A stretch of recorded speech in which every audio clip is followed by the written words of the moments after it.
Okay, so now we understand that dyspnea doesn't just come from one of these measures. It doesn't come from just one single receptor or one change in the blood gas. It comes from when the cycle is broken, and that the only way we can do an appropriate evaluation of it is by asking the patient what their subjective experience is of the shortness of breath. So now we're going to try and treat the patient's shortness of breath. So the first, and this was why we talked about this piece at the beginning, for everything that we treat in palliative care, the first step is always, always, always good general medicine.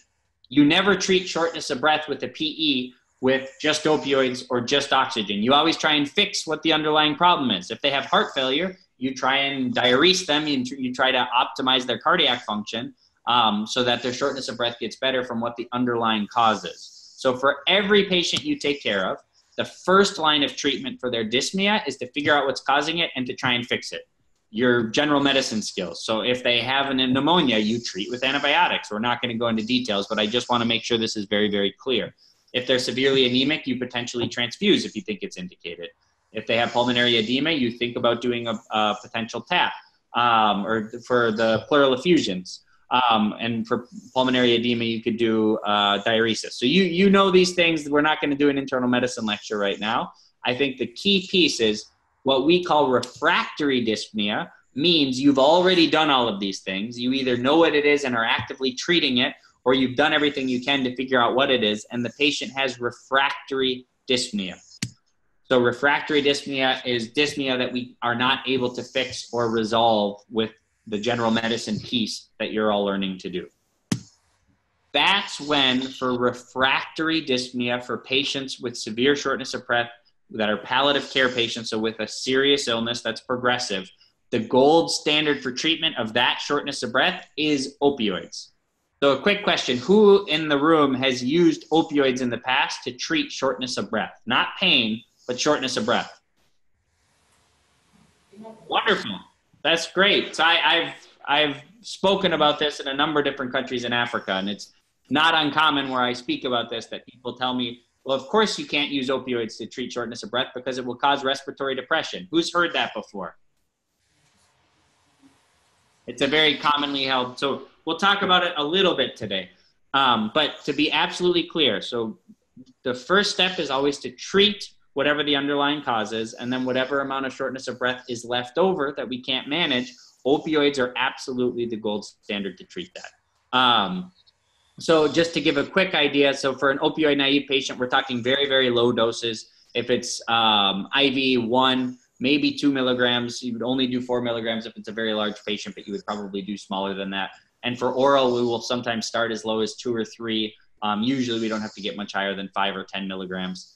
Usually about every 4 hours, but we're not going to go into the sort of pharmacologic principles of morphine today because we have too many other things to cover.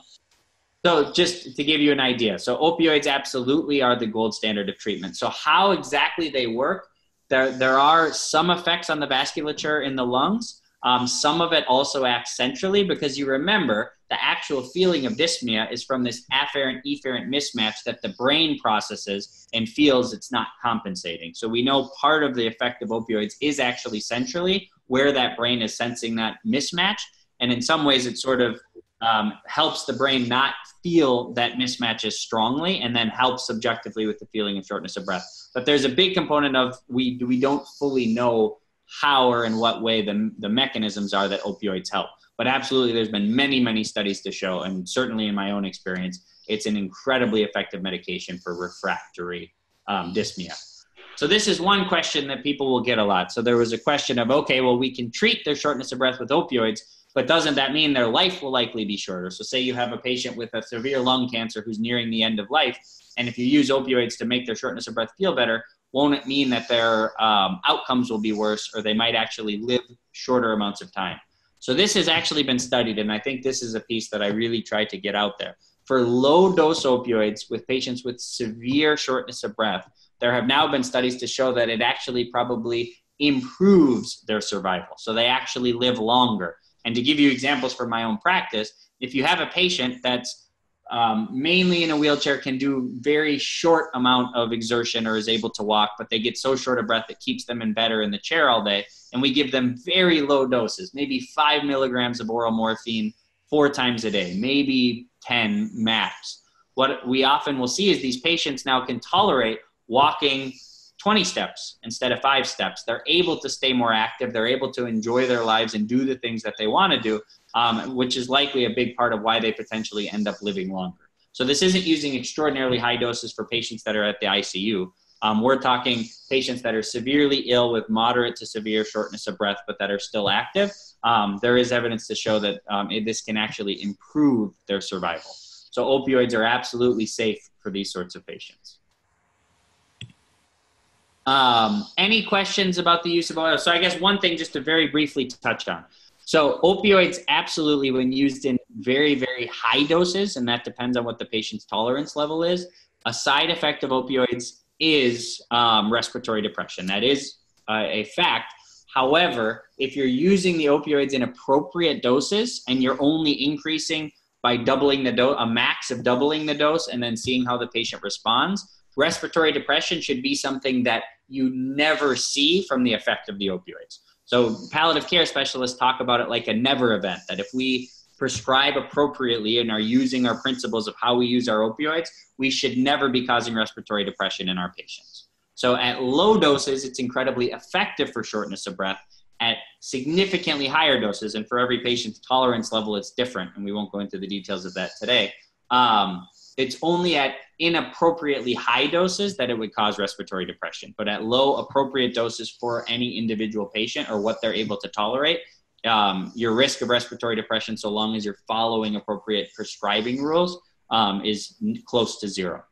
So that's why we're able to use it to treat dyspnea and without having to worry or cause the respiratory depression that is a side effect of opioids. Who has seen anxiolytics? So things like benzodiazepines used for shortness of breath to treat patients. Have any of you seen that before? Okay, very few. That's good. So it's not nearly as effective. I think this is more common in other parts of the world. As we talked about, in that afferent-efferent mismatch, there is a psychological component. So if a patient also has it could make the shortness of breath worse.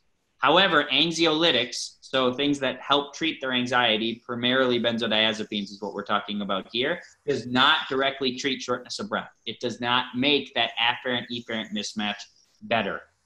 So it is not first line. However, if you already are trying to fix it, if you're then potentially trying to use opioids to see how much you can help, and the patient has some amount of anxiety concurrent with the shortness of breath, sometimes then it will make sense to use a benzodiazepine or other treatment for their anxiety in conjunction with the other things you're doing. But it should never be your first line treatment for dyspnea. So again, patients that are have shortness of breath and anxiety, and maybe have underlying anxiety. And a good way to tell, because people will say, well, if they're anxious, they get short of breath, and if they're short of breath, they get anxious. I would always treat the shortness of breath first and see if the anxiety goes away. If it goes away, you're done.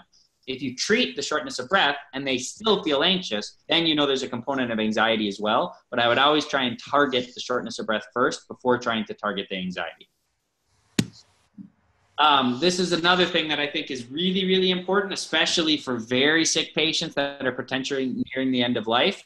So we often will have a knee-jerk reaction to put oxygen on with nasal cannula. And for some patients, it might be helpful. So it's okay. It's not going to cause a significant amount of harm. But in general, oxygen by nasal cannula does not help substantially with shortness of breath. And for severe shortness of breath near the end of life, it's minimally helpful, and opioids are much, much, much more effective.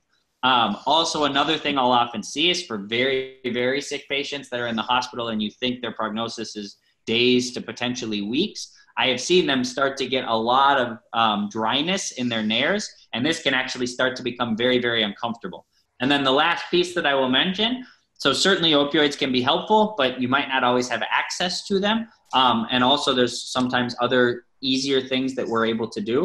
So these, and this is not just when I've been in rural parts of the world where we don't have access to opioids, we also use these in our hospital at Mass General and other very resource settings. So these non-pharmacologic interventions can actually be incredibly helpful. So the one I just want to highlight, so either opening a window or putting a fan next to a bedside so you're just getting air to blow across the face of a patient. So there's actually, this has been studied. So the second branch of the trigeminal nerve that goes across the face, there's something about air moving across that piece that sends a signal to the part of the brain that is involved with the efferent-afferent mismatch, the thing that causes you to feel short of breath, and it sort of acts as a damper on that cycle. So in a very similar way that opioids work, just getting a fresh or cold air blowing across a patient's face has a direct physiologic response on their feeling of shortness of breath. So it doesn't need to be oxygen. It's not that they're actually changing their oxygenation. It's just the air moving across their face. I thought this sounded crazy when I learned about this in fellowship. I thought maybe it would help 5 or 10%. I have been shocked to see how effective this can be. So I strongly urge you, if you're not a believer, to attempt, just get a bedside fan or have a family member blow air across a patient's face that's feeling severely dyspneic. It has an incredibly powerful effect that we actually now have studied and know the physiologic reason that it's effective. Then there's other smaller things we can do. So certainly colder rooms are better than warmer rooms. Sometimes the feeling of having a lot of people around can make patients, again, because there's that subjective component to shortness of breath. So trying to limit the amount of people that are in the room. Certainly irritants like smoke can make it worse. And because we know there can be a psychological component, having a team pay attention to what the patient's experiencing, feeling, what their worries are, can all be very, very helpful. But I think the one piece I really want to make sure that you leave with today is the air blowing across the face can actually be incredibly effective, and I would strongly encourage you to try it with your patients. Has anyone ever tried that or done that with patients, either trying to get breeze across their face or put a fan in the room or anything along those lines? No. So even a handheld fan, and you tell a family member, but if you explain to them, it genuinely will work if you try to do this vigorously for 20 or 30 minutes. I would encourage you to try. I've been very, very surprised of how effective it is.